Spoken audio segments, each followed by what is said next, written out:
Democrats put together this haphazard grab bag of crazy leftist policy proposals when they knew that it would not be agreed upon, and they knew that it was clear that Republicans were working to do the responsible thing and offer a clean CR to fund the government. That's our most basic job here. In their desperation now, they're trying their very best to somehow blame Republicans for the forthcoming health care crisis that they themselves created. And they have now voted, collectively, Democrats in Congress have voted 12 times to keep the government closed down.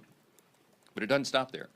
The Democrat shutdown is a glaring example of just how far the Democratic Party has strayed from common sense.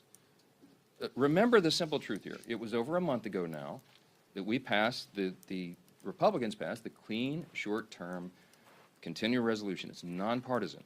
No gimmicks, no tricks, no riders, no partisan Republican policy priorities added to that. It's 24 pages in length, as we've discussed so many times, and it is very, very simple. Why? Because it was a very simple good faith effort on our part to preserve our ability to keep negotiating on the full year funding bills and, of course, the other big issues facing the American people.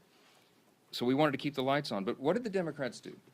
Instead of receiving that, voting for it, as they have always done in the past, they broke from history, and they rejected that. And they offered a counterproposal. Ours was a clean CR. We call theirs a dirty CR, and you all know why. Because they added $1.5 trillion in new spending that would be a mandate, including hundreds of billions of taxpayer dollars for health care for illegal aliens. Go to page 57, section 2141 of what they filed.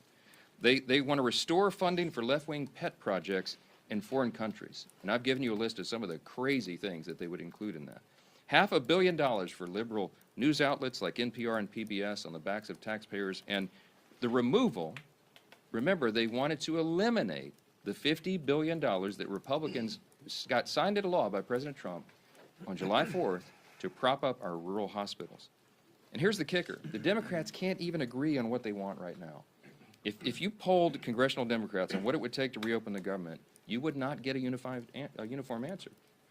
Every reporter in the room, by the way, should be asking them that question. Democrats put together this haphazard grab bag of crazy leftist policy proposals when they knew that it would not be agreed upon, and they knew that it was clear that Republicans were working to do the responsible thing and offer a clean CR to fund the government. That's our most basic job here. In their desperation now, they're trying their very best to somehow blame Republicans for the forthcoming health care crisis that they themselves